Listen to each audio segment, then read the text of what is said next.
अहद किया है कि जब तक 25,000 लोग मुझे अपना टिकट नहीं देंगे तब तक मैं नॉमिनेशन तक नहीं दूंगा। आपने देखा होगा आमतौर पे सभी नेता कहते हैं कि हमें जनता ने कहा और हम चुनाव लड़े, लेकिन उनके पास किसी भी तरह का कोई मैकेनिज्म नहीं होता है। जाहिर सी बात है, मैं अगर क्षेत्र जाऊंगा, 1,000 लोग से मिलूंगा, मैं कैसे पता करूंगा कितना लोगों ने मुझे क्या कहा है।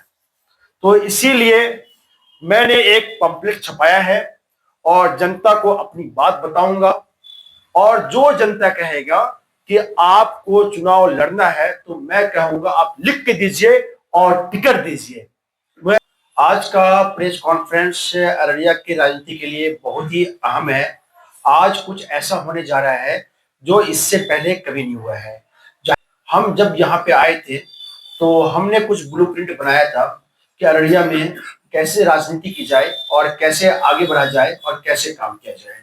तो उसी कड़ी में एक ब्लूप्रिंट था जनता का टिकट। ये हमने अब तक देखा है कि जो ये कॉन्सेप्ट में लेकर आया हूँ, ये कॉन्सेप्ट अब तक पूरे इंडिया में किसी ने नहीं किया है। इवन कि मैंने सर्च मारा हर जगह, तो ये कॉन्सेप्ट पूरे वर्ल्ड में कहीं नहीं आया है। ये बहुत खुशी की बात है कि हमारे दिमाग में ये आया। तो वो इस कॉन्सेप्ट का नाम है जनता का टिकट। कहते हैं लोकतंत्र में सबसे महत्वपूर्ण आम जनता होता है, लेकिन विगत कई वर्षों से हमने देखा है कि लोकतंत्र में जनता की कोई वैल्यू नहीं है। किसी एक व्यक्ति विशेष का वैल्यू होता है और उस व्यक्ति के टिकट पे ही पूरा चुनाव होता है। ये सच्चाई है। वो इंसान जैसा भी हो उससे लोग वोट दे देते हैं, बस इसलिए कि आपको किसी पार्टी के एक बंदा ने आपको टिकट दिया है, चाहे वो 2 करोड़ रुपए लेके ले या 3 करोड़ रुपया दे दे। और मैं कहता हूं कि टिकट आप पैसे दे के खरीदते हो बड़े पार्टियों में जो स्टेब्लिश्ड पार्टी है, लेकिन मेरा कहना है कि मेरा भरोसा किसी एक टिकट पे नहीं है बल्कि जनता पे भरोसा है। मैंने अहद किया है कि जब तक 25,000 लोग मुझे अपना टिकट नहीं देंगे तब तक मैं नॉमिनेशन तक नहीं दूंगा। आपने देखा होगा आमतौर पे सभी नेता कहते हैं कि हमें जनता ने कहा और हम चुनाव लड़े, लेकिन उनके पास किसी भी तरह का कोई मैकेनिज्म नहीं होता है। जाहिर सी बात है, मैं अगर क्षेत्र जाऊंगा, 1,000 लोग से मिलूंगा, मैं कैसे पता करूंगा कितना लोगों ने मुझे क्या कहा है। तो इसीलिए मैंने एक पंपलेट छपाया है और जनता को अपनी बात बताऊंगा, और जो जनता कहेगा कि आपको चुनाव लड़ना है तो मैं कहूंगा आप लिख के दीजिए और टिकट दीजिए। मैं आपके टिकट पे भरोसा करूंगा। तो और इस पे एक दर्दनाक कहानी है कि अभी जो विरोधी हैं पूरा घूम घूम के कहते हैं कि फैसल जावेद यासीन बहुत अच्छा लड़का है, सच में बहुत काम किया है, ये आंदोलन किया है, वो आंदोलन किया है, लेकिन साथ में ये भी कहते हैं कि इसका उम्र बहुत बचा हुआ है, जो मेरे लिए पॉलिटिक्स के लिए बहुत बड़ा धक्का है।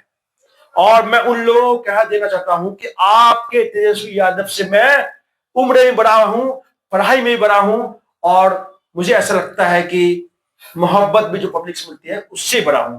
वो सीएम के बेटे रहे हैं तो जाहिर सी बात है उनकी अलग इज्जत है। मैं एक नॉर्मल इंसान का बच्चा हूं तो मेरी एक अलग इज्जत है। तो लेकिन हैदर यासीन साहब जब चुनाव लड़ते थे, मैं उनके कैंपेन का कभी कभी पार्ट हुआ करता था। उनके बारे में हमेशा कहा जाता था लड़का बहुत अच्छा है लेकिन उनके पास उम्र बहुत बचा हुआ है। तो मैं कहना चाहता हूं जिस उम्र में आप राजनीति करना चाह रहे हैं उस उम्र में मैं राजनीति से संन्यास लूंगा। मुझे पता है अभी जो मैं कर सकता हूं अभी कर सकता हूं, और जब आप कहेंगे कि वो उम्र बहुत बचा है, जब मेरा उम्र 50 साल 60 साल हो जाएगा उस टाइम में मैं बहुत कुछ करने के लायक नहीं बचूंगा, क्योंकि हर उम्र का एक अपना कॉन्फिडेंट होता है, एक अपना ताकत होता है। इसीलिए मैं उन लोगों को जवाब देना चाहता हूं जो कहते थे हैदर यासीन साहब का उम्र बहुत बचा है, क्या उनका उम्र लाके देंगे? दूसरी बात, 52-53 लोग, सिर्फ 52-53 लोग अररिया के राजनीति को कंट्रोल करते हैं। वक्त आने पे उनका भी डिटेल दूंगा। किसी का लाइसेंस का इशू है, किसी के बाल बच्चे का ठेकेदारी का इशू है, किसी को हॉस्पिटल खोलना है, किसी का अवैध नर्सिंग होम है और किसी का एफिलिएशन का चक्कर है, तो वो लोग को भी पूरा अच्छे से बेनकाब किया जाएगा। और उससे पहले मैं उनको यह मौका देना चाहता हूं कि कृपया आपने जो गलती किया है अररिया को बदहाली में लाने के लिए उसको सुधार कर ले, वरना पब्लिक आपसे सवाल करेगी। और मैं आम पब्लिक से भी गुजारिश करता हूं, जब वो लोग वोट मांगने जाएंगे, नेता तो मांगेंगे ही, कैसे हैं आप, उन्हें गाली देते ही हो, तो उनसे पूछेगा पिछले बार मैंने वोट दिया था आपके कहने पे, तो मेरे परिवार के लोगों ने मोटेशन पे 25,000, इंदिरा आवास पे 30,000 और वृद्धा पेंशन 400 रुपया की वृद्धा पेंशन पे 2,000 दिया है, तो मैं आपकी इज्जत कैसे करूं। तो उन लोगों का भी अगले प्रेस कॉन्फ्रेंस में बताया जाएगा किसको, किन नेताओं से क्या जरूरत पड़ता है, अररिया में कितना वृक्ष लग चुका है ऑन पेपर, ये सब भी डेटा हमारी टीम काम कर रही है। तो जाहिर सी बात है, मैं एक टिकट पे भरोसा नहीं, 25,000 टिकट पे भरोसा करूंगा। और मैं आपको सैंपल दिखाना चाहता हूं, और ये एक टिकट है, आप वो ले आइएगा। जन स्वराज में है और जन स्वराज से चुनाव लड़ेंगे आप, क्या अब निर्दलीय चुनाव लड़ेंगे? जन स्वराज पे भरोसा नहीं रहा आपका? मैं जन स्वराज के कोर कमेटी में हूँ, नीति निर्धारण में हमारा रोल होता है।